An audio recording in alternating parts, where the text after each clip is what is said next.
Magandang umaga po sa inyong lahat, mga kapatid. Good morning. Good morning po.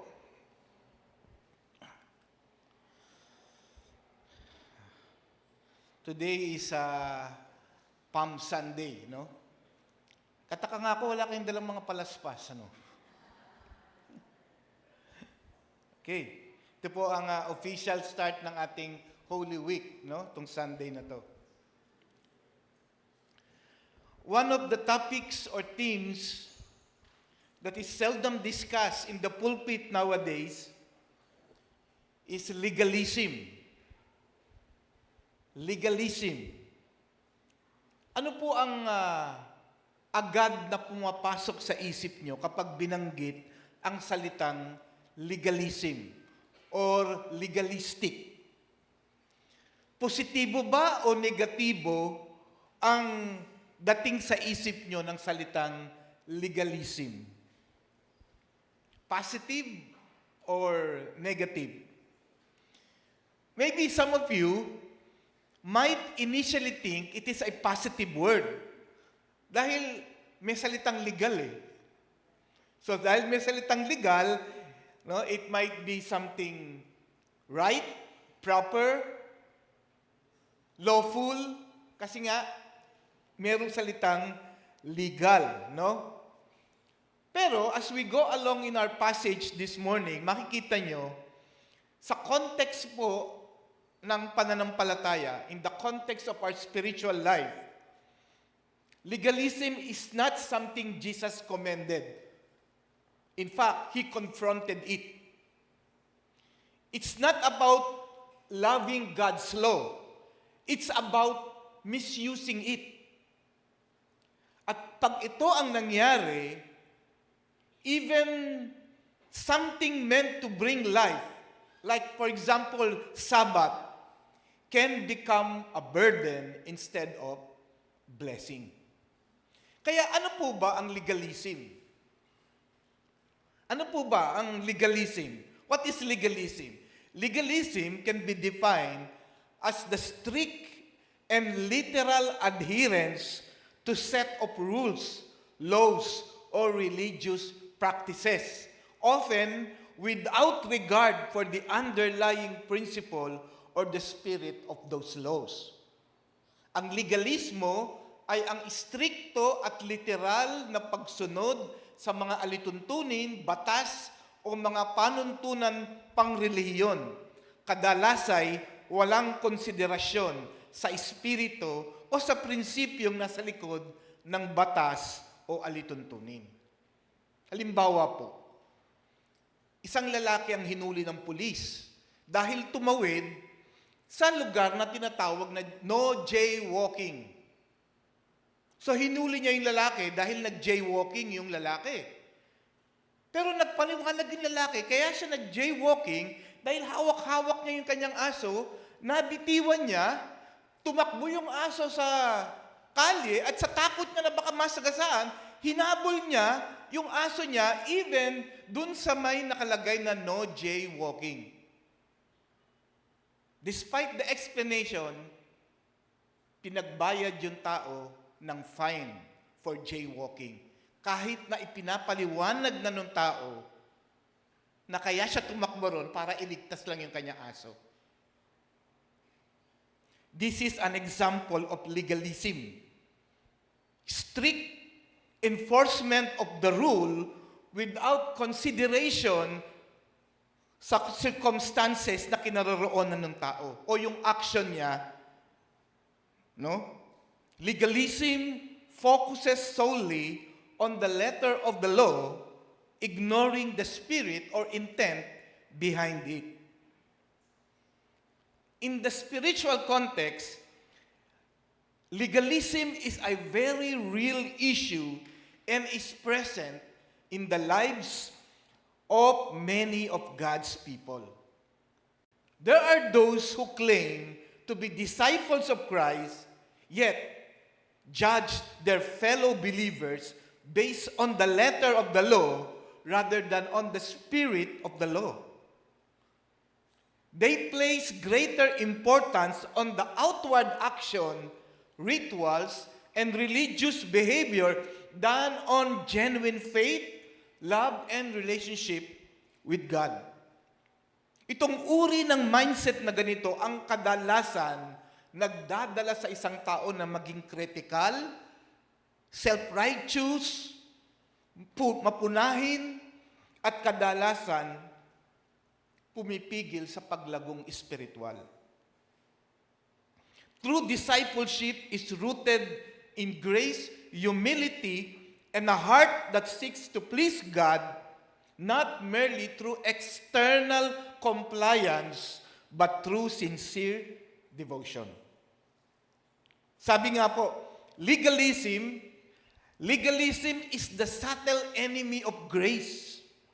It focuses on rules more than relationship, performance rather than presence, and ritual more than compassion.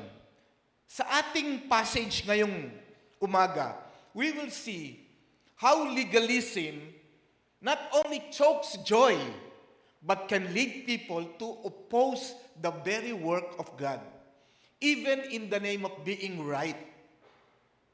We will see in our passage this morning how Jesus collides with the Pharisees in a series of Sabbath confrontation that reveal the emptiness of religion without compassion. Tignan po natin ang ating passage. Mark chapter 2, actually hanggang chapter 3 to, pero unahin muna natin itong passage na to. Mark chapter 2, verse 23 to 28. Mamaya yung chapter 3. Kasi yun po yung passage na binigay. At magkaduktong po talaga yun, ano? Pero tingnan po muna natin itong Mark chapter 2, verse 23. Sabi po dito, verse 23, one Sabbath, Jesus was going through the grain fields. And as his disciples walked along, they began to pick some heads of grain. The Pharisees said to him, "Look, why are they doing what is unlawful on the Sabbath?" He answered, "Have you never read what David did when he and his companions were hungry and in need? In the days of Abiathar, the high priest, he entered the house of God and ate the consecrated bread, which is lawful only for the priests to eat. And he also gave some to his companions.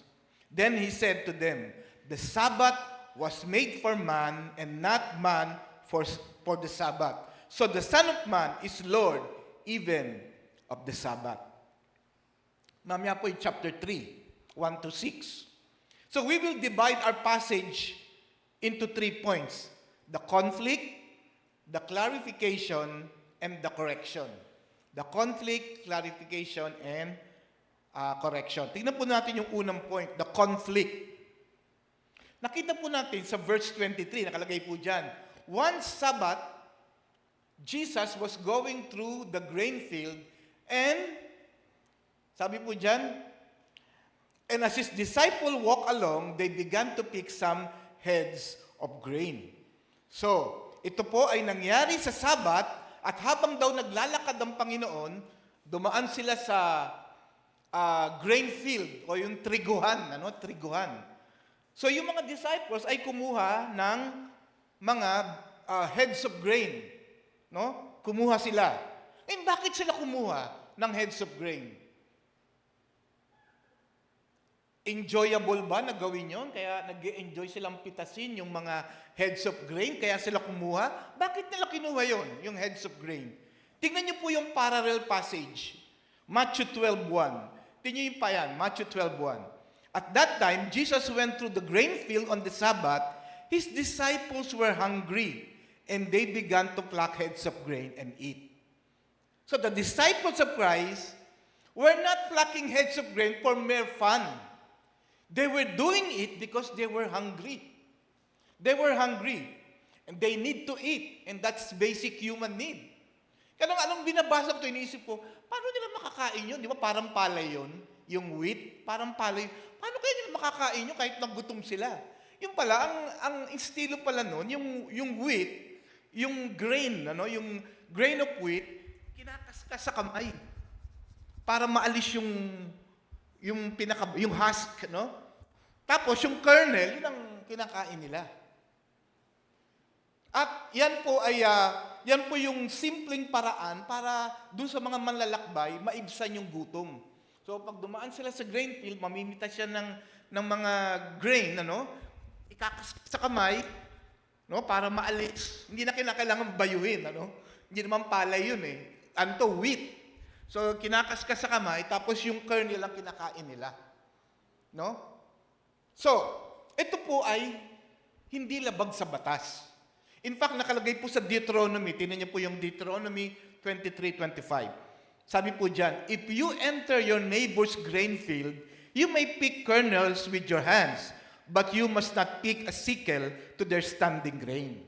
Pwede ka mamitas, huwag ka lang mag-ani. Dahil kalabisan naman yun, aanihin mo yung hindi naman sa'yo. Pero yung mamitas ka lang, pinapayagan po ng batas yun. Makikita niyo po dun sa utos ng Panginoon, very humanly, May puso talaga, Kung nagugutom ka, sige, mamitas ka lang diyan. Huwag mo lang anihin, Dahil iba na 'yon pag inani mo, So, if the flocking of the heads of grain was not the issue here, what exactly were the Pharisees objecting to? Obviously, nakalagay po doon, because they were doing it on Sabbath day. They were doing it on Sabbath day. According to the Pharisees' strict interpretation of the law, no work should be done on Sabbath day. So sa pananaw ng mga Pharisee, yung simpleng pamimitas ng heads of grain ay pagtatrabaho na yon. Yung simpleng mamitas ka lang, that's already work. Or you already violated the law of Sabbath. Ganun ang pananaw nila. Pero hindi nila naisip na kaya namitas dahil nagugutom. Nagugutom. So, sa pananaw ng mga Pariseo, that is unlawful. That is a violation of the Sabbath law. But, from Jesus' perspective, yung ginawa ng kanyang mga disciple was not a transgression of God's Sabbath law. Kaya dito makikita nyo sa attitude ng Panginoon na dinidifferentiate niya yung utos talaga ng Diyos at yung tinatawag na man-made rules. Man-made rules. Kung titignan niyo po mga kapatid, next, sige. Kung titignan niyo po, nung panahon ng Panginoong Hesus, meron silang tinatawag na, balik po, sige po, advance. Meron silang tinatawag na the written word of God, the scripture, the Torah, the law of Moses. Yan po yung the Pentateuch, the first 5 books. Yan po yung law. So ang ginawa po, nakalagay po sa law of Moses, sa 10 Commandments nakalagay, you shall honor the Sabbath day by resting during that day to keep it holy in honor of the Lord. Yun po yung nakalagay sa 10 Commandments. Kaya lang, ang ginawa ng mga rabbi, they further explain that by adding more commandments para daw masunod talaga yung utos na yon. So, sa kanila pong sa tradition po ng tinatawag, yun pong oral law or tradition of the elders, doon po nakalagay yung mga idinagdag nilang utos para masunod yung Sabbath law. Halimbawa, doon po sa oral tradition, pag lumakad ka ng ilang metro, okay pa yan, acceptable pa. Pero pag lumampas ka ng ilang metro dyan, that's already work. So naglagay sila ng mga ganun. Hindi naman nakalagay yun sa utos ng Diyos. Sila ang naglagay nun para daw makomply nila yung Sabbath law. Paano kung pupunta ka ng toilet? At yung toilet mo nandun pa, hindi ka makakalakad? To answer the call of nature, dahil baka ma-disobey mo yung Sabbath law. So, yung po yung tinatawag na the oral law. Yung mga commandments na dinagdag nila para daw makomply yung law of Moses. So, yun po yung oral law na ipinasa nila from generation to generation orally. At nang ito po, yung oral law, dumating yung time na kinakailangan isulat na yan eh. Kasi baka makaligtaan o ano. So ang ginawa nila, yung oral law, yung mga idinagdag nilang explanation dun sa Word of God, isinulat nila, yun po yung ibinubuo ng Mishnah. Yung mga explanation ng rabbi at yung addition ng rabbi sa Pentateuch o sa Law of Moses. Yung Mishnah at Gemara. Yan po yung written oral law na. So hindi na siya oral law pag sinulat na. Pero during the time of Jesus, wala pa yung Mishnah at Gemara. Only the oral law or the tradition of the elders. At yung Mishnah at Gemara, kinumpile at pinagsama, yun po yung Talmud. Yun po yung Talmud. Pero during the time of Christ, there was no Mishnah yet, Gemara, or the Talmud. Only the oral law. At according sa oral law, or tradition of the elders, the disciples' plucking of head of grains was already a violation of the Sabbath law. But for Jesus, the fact that He did not rebuke His disciples, ay sa tingin ng Panginoon, hindi nila na violate yung law of God mismo. But for the Pharisees, the disciples already violated the oral law, not God's law, but the oral law or the tradition of the elders. Para makita nyo pa, para lang mas maintindihan nyo. Look at Mark 7, para lang mas maintindihan nyo. Look at Mark 7, nakalagay po dyan. The Pharisees and some of the teachers of the law who had come from Jerusalem gathered around Jesus and saw some of his disciples eating food with hands that were defiled, that is, unwashed. The Pharisees and all the Jews do not eat unless they give their hands a ceremonial washing, holding to the tradition of the elders. Again, mga kapatid, linawin ko lang, just for clarification, this is not the hand washing as a matter of personal hygiene. Hindi po yan. Today we do that, we hand wash to avoid being contaminated by germs sa pagkain mo, no? Hindi po yan ang issue dito. The issue in this passage is ceremonial hand washing. This is a ritual prescribed by the tradition of the elders. Na pag hindi ka naghugas ng kamay as a ceremonial observance of the tradition of the elders, ikay magiging defiled sa harapan ng Diyos. So, ibig sabihin, dudumi ka sa harapan ng Diyos when you fail to perform the ceremonial hand washing. No? Tingnan po yung verse 4. Sabi po dyan, when they come from the marketplace, they do not eat unless they wash, and they observe many other traditions, such as the washing of cups, pitchers, and kettles. So, hindi lang pala hand washing. Pati yung mga utensils, kailangan dumaan sa ceremonial washing para yung kagagamit nun hindi ma-defile.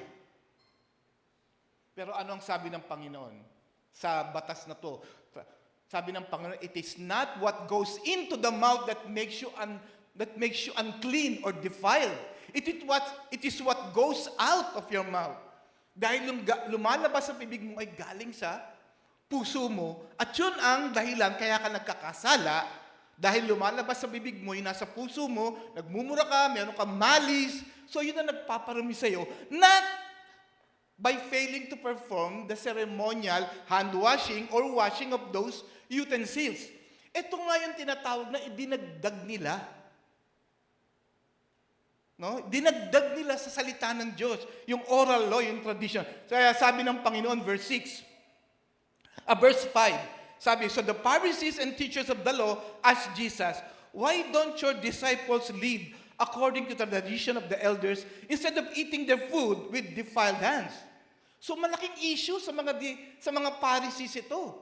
Kaya kinonfront nila si Jesus dahil si Jesus yung rabbi ng mga disciples. So sa kanila malaking issue, no? Yun ang sabi na anong sagot ng Panginoon. Verse 6. He replied, Isaiah was right when he prophesied about you, hypocrites. As it is written, these people honor me with their lips, but their hearts are far from me. They worship me in vain. Their teachings are merely human rules. So ano ang nakita ng Panginoon sa mga Pariseo? Yung kanilang tight observance of the tradition of the elders. Jesus saw their hypocrisy. He saw that their rigid adherence to human tradition was nothing more than outward show, a form of lip service to God, while their hearts are really far from God. Their worship was external, not spiritual. So, anong sinasabi ng Panginoon dito? Lahat ng observance na ito, no, are mere rooted in man-made tradition. A means to worship and honor God, pero tingin ng Panginoon, useless. Sabi ng Panginoon, they worship me in vain. No? They worship me. True worship must come from the heart and not just from the hands. So anong conclusion ni Jesus? Look at verse 8. Kami sa verse 8. You have let go of the commands of God and are holding on to human traditions. So sabi ng Panginoon, mas itinataas nyo yung human tradition kaysa yung salita ng Diyos. Mas binibigyan nyo ng parangal yung man-made tradition kaysa mismo yung salita ng Diyos. That is the very definition of hypocrisy, appearing godly on the outside while neglecting that what truly matters to God. And that is also the essence of legalism, substituting rules for a real relationship with God. So nakita niyo po yung conflict, ano? The disciples came into conflict not with the Word of God, but with the tradition of the elders, with the Pharisees. At nakita niyo rin yung conflict between Jesus and the Pharisees' strict observance of the man-made tradition rather than on God's Word.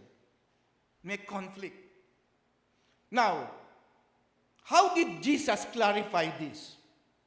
How did Jesus clarify this issue about the Sabbath day observance? Ano ang tugon ng Panginoon? Let's look at the point number 2, the clarification. Tingnan yung sabi ng Panginoon. Jesus responded to this conflict. Jesus responded by using Scripture itself. He used an incident in the Old Testament. Look at verse 25 and 26. Sabi ng Panginoon, have you never read what David did when he and his companions were hungry and in need? In the days of Abiathar the high priest, he entered the house of God and ate the consecrated bread, which is lawful only for the priest to eat. And he also gave some to his companion. So ginamit ng Panginoong Jesus itong account na to. Ito po yung matatagpuan sa 1 Samuel 21, 1-6. No, itong event na to na sinabi ng Panginoon. Ginamit ng Panginoon itong incident na to sa buhay ni David. During that time when David was fleeing from Saul because Saul was hunting David. So in one of these hunting trip by Saul, tumakas si David at nagpunta sa bayan ng Nob. At nandun po yung house of God, yung tabernacle, and he entered the tabernacle at humingi siya ng tulong sa priest, si Ahimelech. At dahil nga, nagmamadali si David dahil tinatakbuhan niya si Saul at gutom na siya at yung kanyang mga kasama, so humingi siya ng makakain. And there was no available bread during that time. There was no available ordinary bread. And since David was in a hurry, so wala nang time na mag-bake pa yung priest, si Ahimelech, ng ordinary bread. The only available bread was the bread of presence, the consecrated bread lawfully to be eaten only by the priest. Yun lang ang available. At dahil nga sa situation ni David na siya ay tumatakbo para sa kanyang buhay At siya'y gutom na gutom, so ibinigay ni Ahimelech yung consecrated bread. Take note, God did not rebuke David for doing that. And God did not rebuke Ahimelech for giving David the consecrated bread. Bakit? Because David was in a dire situation. Life and death. He was being hunted by Saul. At sila'y gutom na gutom. Although technically, hindi dapat kainin ni David yon. Technically. But God allowed it. Why? Because ang law ay dapat bigyang halaga yung pangunahing pangangailangan ng tao kaysa yung strict observance doon. So, Ahimelech gave the consecrated bread. And God did not rebuke David for doing that. In fact, sabi nga sa Hosea 6:6, I desire mercy, not sacrifice, because the heart of the law is mercy, love, and justice. Now, not only that, not only to point out na dapat mangibabaw, to meet the urgent human need, pero ginamit din ng Panginoon itong circumstances na to to point out the Pharisees' legalism. Para ipakita sa mga Pariseyo yung kanilang pagiging legalistic. Kaya niya ginamit yun. Kung ang Diyos mismo hindi ni-rebuke si David o si Ahimelech, bakit ngayon pupunahin ng mga Pharisee itong mga disciples na nangangailangan na mapunan yung kanilang gutom? No? So by bringing up this event, Jesus was highlighting the Pharisees' legalistic mindset regarding the Sabbath. They were more focused on the strict letter of the law than on the heart of the law, which is mercy, justice, and love. Mga kapatid, kamusta tayo? We must learn to prioritize compassion over rigid rule-keeping. Like Pharisees, it's easy to become so focused on rules, traditions, or appearances that we forget the heart behind God's command. Mercy, justice, love. Sa ating pang-araw-araw na buhay, dapat maging sensitibo tayo sa talagang pangangailangan ng tao, rather than judging them by external actions or whether they followed every rule perfectly. Halimbawa, maaaring isang tao nagnakaw, dahil sa matinding pangangailangan ng kanyang pamilya. Again, mali ang pagnanakaw. Mali yun. Pero at least kung makikita natin kung bakit na ginawa yun, we will avoid being judgmental. We will avoid being or having a condemning attitude. Kasi nakita natin yung kanyang situation. Yes, mali pa rin yung ginawa niya, pero we must learn not to condemn or to pass judgment kasi hindi natin talaga alam kung ano yung pinagdaanan niya. In ministry, in leadership, in parenting, or relationship, this truth reminds us to value people more than policies and to learn with a heart that reflects God's character. So paano kinorek ng Panginoon yung mindset ng mga Pariseo? Paano niya kinorek? What principle did Jesus give to the Pharisees to correct their legalistic mind? Look at the third point, the correction. The correction. Look at verse 27. Ano yung sinabi ng Panginoon? Sabi niya, the Sabbath was made for man and not man for the Sabbath. In saying this statement, Jesus was correcting their legalistic mind. The Sabbath was intended by God to be a gift, a day of rest, renewal, worship for the benefit of mankind. The Pharisees made it a cage. Sabbath day was designed to promote human well-being, not to become a burdensome system of rules that oppresses or condemns. Pinapaalalahanan ng Panginoon ng mga Pariseyo na the law is not an end in itself, but a means through which people can experience God's love, mercy, and care. The Sabbath was never meant to ignore compassion or to prevent acts of mercy and necessity, katulad ng pagpapakain o pagpapagaling. So ipinakita yun ng Panginoon, kinurek niya, the Sabbath was meant to be a gift. Something for man to profit from. Hindi lang yun. Not only did Jesus correct their legalistic mindset by saying that the Sabbath was made that the Sabbath was made for man and not man for the Sabbath, Jesus was also correcting their mind as to who they were talking to. He is Lord of the Sabbath.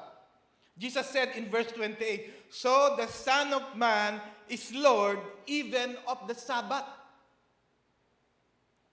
So, mga kapatid, when Jesus said He was Lord of the Sabbath, He was making a bold and powerful claim, especially to the Pharisees who were strict guardians of the Sabbath law. By calling Himself Lord of the Sabbath, Jesus was declaring that He has authority over the Sabbath because He is the one who instituted the Sabbath. Only God, mga kapatid, only God has the right to interpret or modify the law. By saying that the Son of Man is Lord of the Sabbath, Jesus was clearly declaring He is God. Because He can define it, He can reinterpret it if He wants to, because He is the one who instituted it. In short, Jesus is saying, I created the Sabbath, I define what it's for.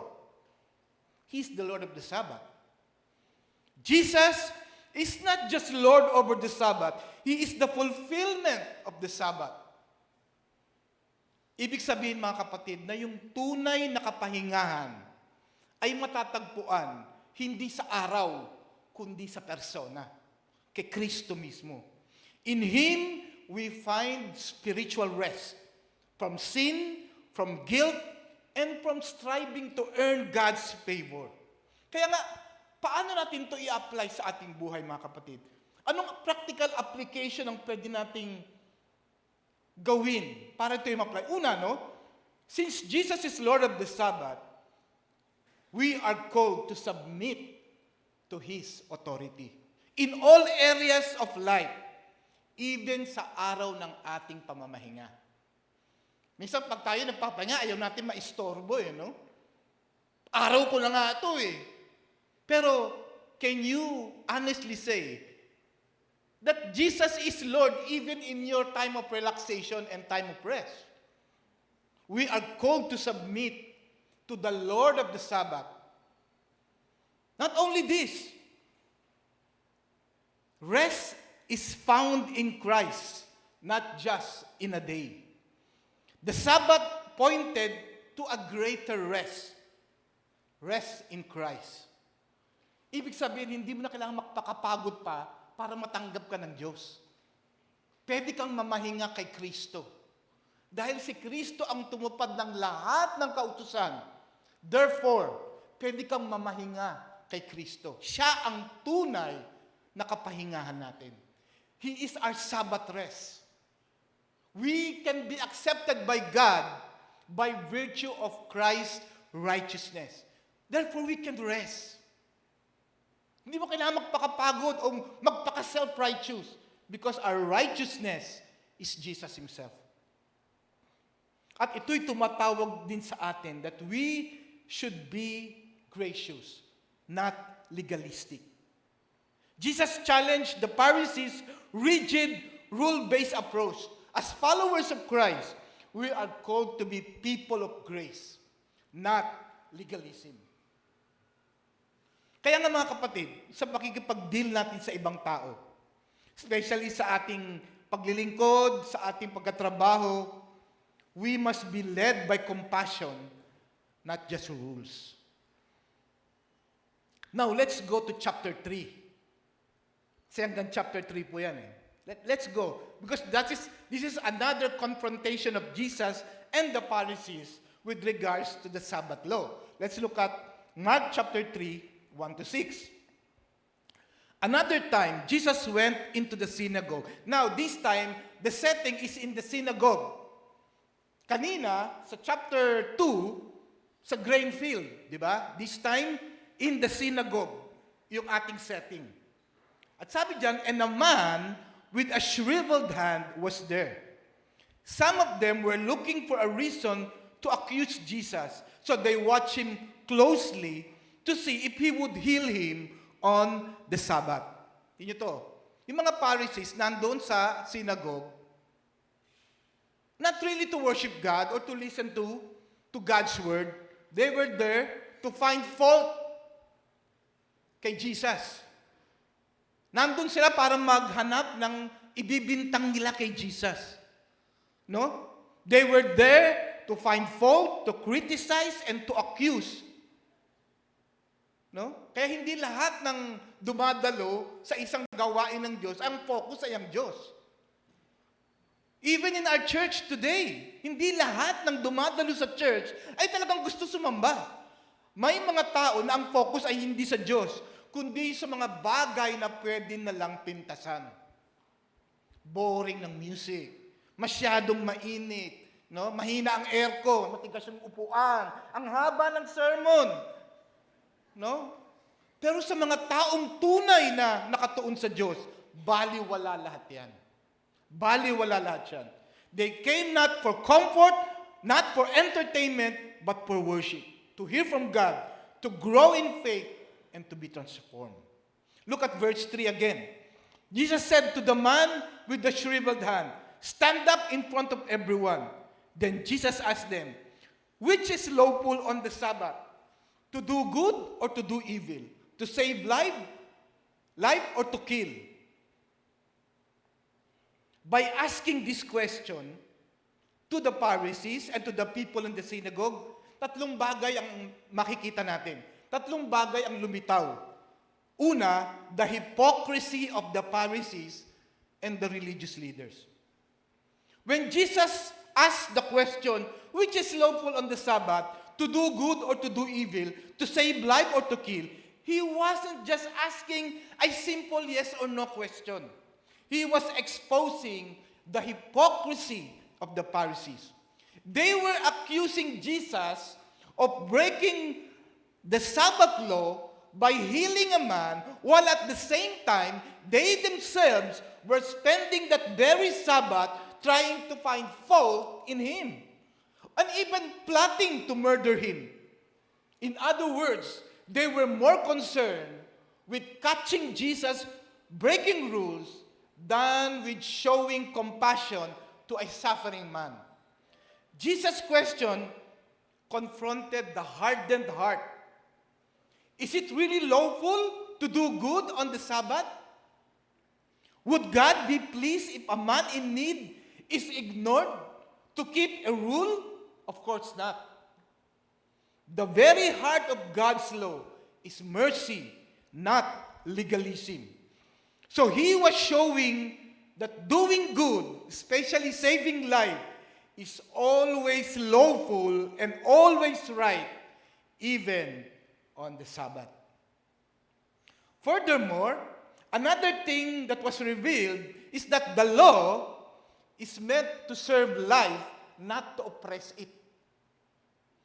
Jesus emphasized that God's law are rooted in compassion, mercy, and life, not mere ritual or restriction.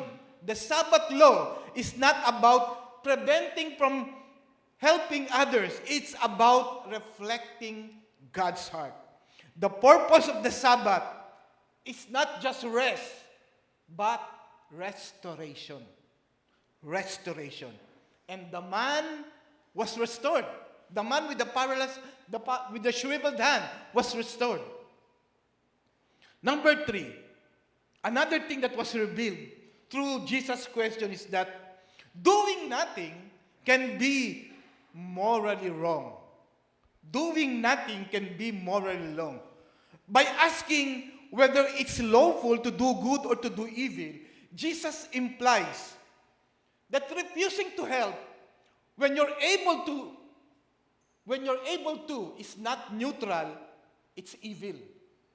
The principle here is that the sin of omission, not doing what is right, can be just as serious evil as the sin of commission, no?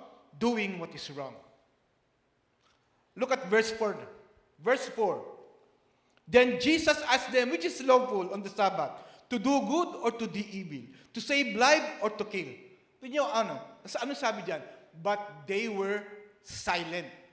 They remained silent. Wala silang tugon.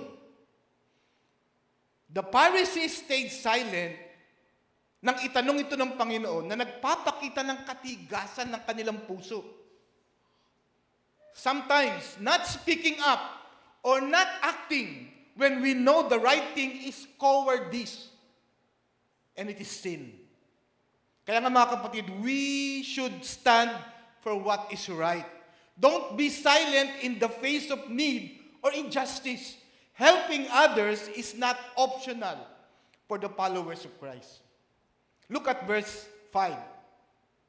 So, he looked around at them in anger and deeply distressed at their stubborn heart.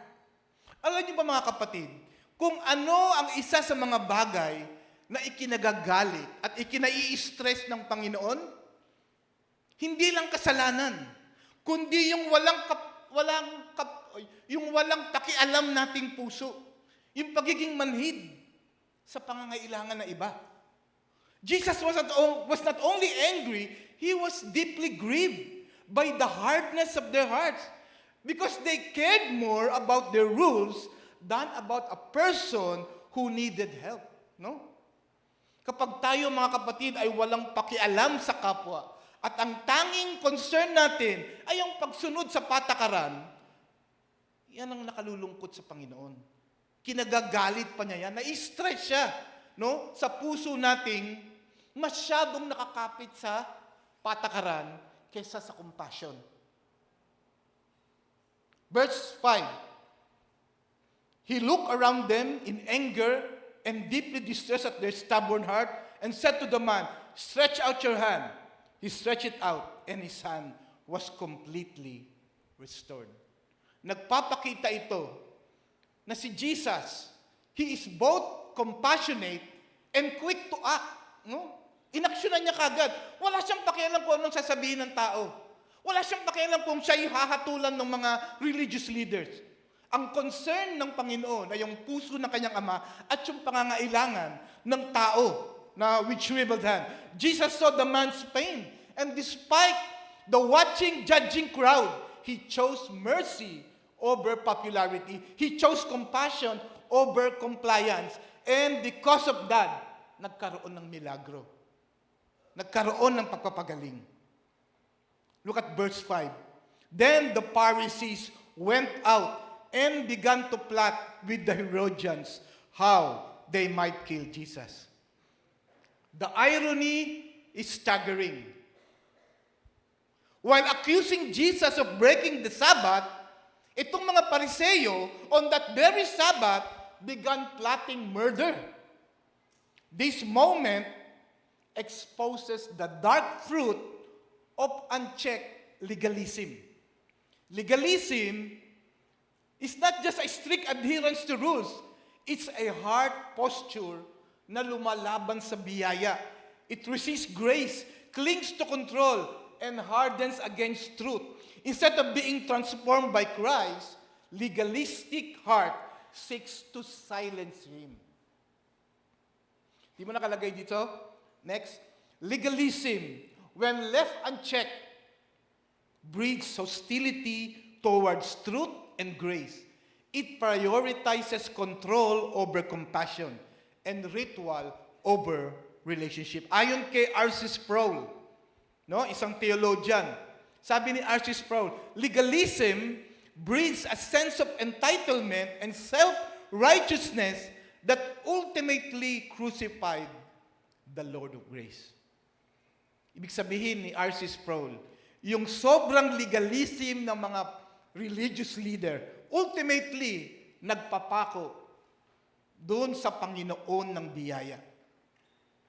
Delikado ang legalism. This is a sober reminder that religion without relationship becomes dangerous. Naway matagpuan tayo lagi na tayo ay namumuhay sa biyaya at lumalabas sa atin ng biyaya. In conclusion, mga kapatid, legalism is more than just an overemphasis on rules. It's a spiritual cancer that can quietly grow in religious heart. Sa ating passage, nakita natin, kung paano ang legalism, how it blinds people to compassion, how it hardens them to the truth, and even drives them to oppose the very heart of God. The Pharisees were so focused on Sabbath rule that they missed the Lord of the Sabbath, standing right in front of them. While Jesus brought restoration, healing, and mercy, itong mga legalistic, they responded with criticism, silence, and ultimately, a murderous intent. That's the tragedy of legalism. It trades relationship with God for religious control and completely misses the point of the law, which is love. Jesus' word and action challenges us deeply. He shows us that doing good must never be postponed for the sake of man-made traditions. And that true obedience flows from compassion, not from cold rule-keeping. Mga kapatid. Kaya dapat tanungin natin ang ating sarili. Do I have the heart of Christ or do I have the heart of a Pharisee? Do I show mercy or do I measure others? Do I prioritize people or do I prioritize policies? Let us guard our heart from slipping into a kind of faith that looks holy on the outside, pero hungkag, walang laman, void of love and grace on the inside. Because in the end, mga kapatid, in the end, hindi yung mga makasalanan ang nagplanong pumatay kay Jesus, kundi yung mga self-righteous, mga rule keepers, at yung mga religiously proud. Let us beware of anything that makes us feel more righteous than others, but less like Christ. Mga kapatid, lastly, true spirituality is not found in control, but in compassion. Not in rules, but in relationship. Not in legalism, but in love. Tayo po'y manalangin. Panginoong Diyos, salamat sa nakita naming puso ng Panginoon. Puso ng iyong anak na si Jesus. He was so gracious and compassionate. He is not legalistic like the Pharisee. I praise you, Lord God. I praise you, Lord Jesus, for being so compassionate. And I praise you that because you have kept the law, we can rest in you. You are our Sabbath rest. I pray, O God, that this church will be a church where compassion overflows, where your grace is experienced by people. Not just emphasizing so much on policies and rules, but behind those rules and policies, let this church, Lord, be known as a church where your compassion is felt, where your grace is experienced. Lord, make us people that exercises grace and compassion to people. Maraming salamat, Panginoon. And this is our prayer in Jesus' name. Amen.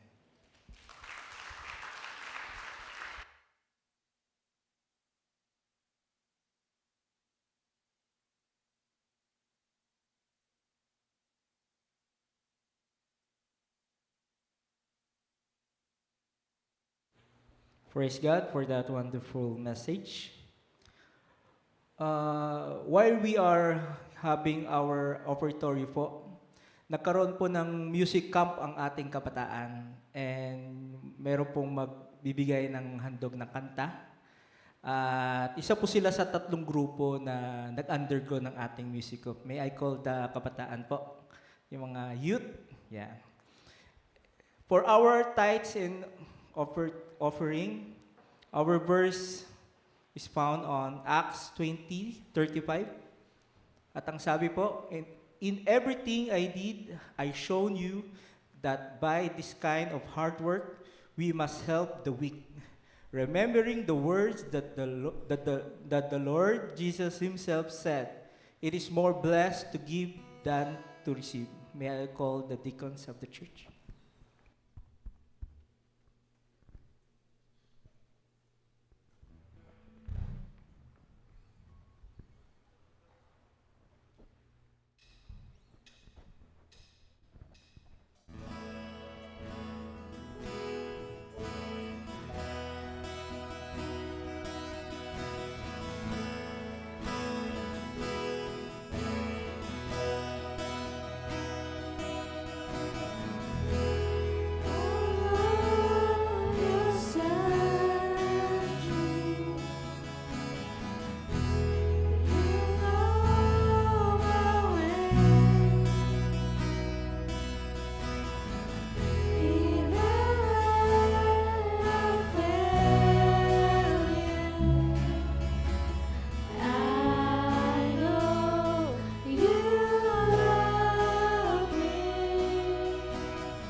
Praise God for that.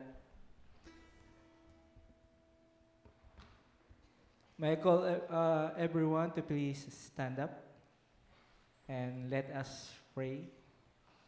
Father God, salamat po sa inyong binigay na blessing sa amin araw-araw. And Lord, salamat po sa aming trabaho, sa aming business, o kung ano man ang aming kinikita. Salamat Ama at nawa itong ang pera na to ay magbigay ng papuri sa inyo. Nawa Ama, gamitin ito para lamang sa inyong salita, para lamang ikaw ang mapurihan. Ito pong aming panalangin. In Jesus' name we pray. Amen.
May I request everyone po to please upo muna. And may I call Elder Joey for announcement. Good morning. I would like to congratulate Ramon, the Deacon Ramon and Deacon Giselle for their effort in training our new praise and worship team manggaling sa mga kabataan.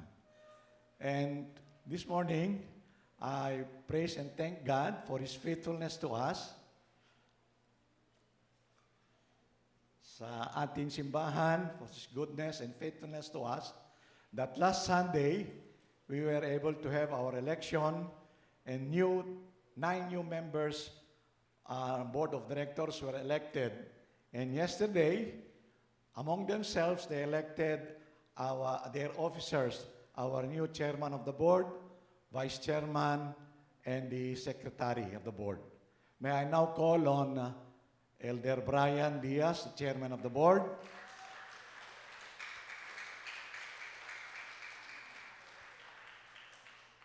Deacon J.P. Maglinte, vice chairman.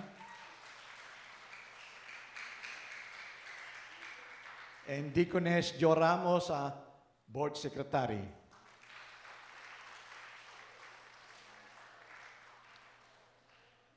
May I now request Pastor Al to please pray over them. And may I also request the congregation to join Pastor Al for the prayers. Thank you.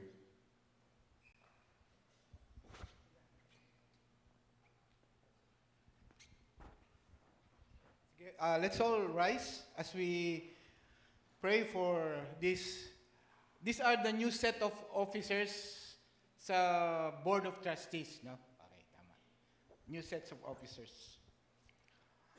Let's pray. Heavenly Father, we thank you, Lord, for choosing these men and women, Lord God, to become part of the board of PBCC. Salamat, Lord, sa willingness nila na tanggapin ang posisyong ito para makapaglingkod sila, Panginoon, bilang mga board members ng Parañaque Bible Christian Church. Father, I pray for the chairman, si Brian. Gamitin mo siya, Panginoon. Bigyan mo siya ng wisdom to be able to chair the board wisely. In all the decisions, Lord, na pagmimitingan nila, Lord, in the future. I pray, God, that they will always be sensitive to your leading. That they will always be sensitive to your will. Lord, pati po yung iba pang set of officers ng board, I pray for them, O God, that you will enable them to fulfill their role faithfully sa board, Panginoon. I pray, Lord, that you would use them with grace, with wisdom, with power, so that, Lord, this church would be led and would be, that the church will be able to continue to accomplish its purpose, Lord, why you have set them here in Merville. And I pray, oh Lord, that you would bless the leadership, the whole board.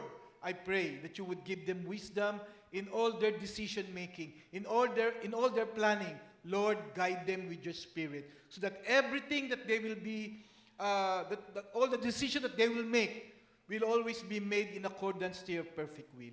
I lift them up to you, Lord. Bless them and use them, O Lord, according to your glory and honor. Now may the love of God the Father and the grace of the Lord Jesus Christ and the fellowship and the power of the Holy Spirit be experienced by you, not only now, but forevermore, in the name of the Father and of the Son and of the Holy Spirit. Amen.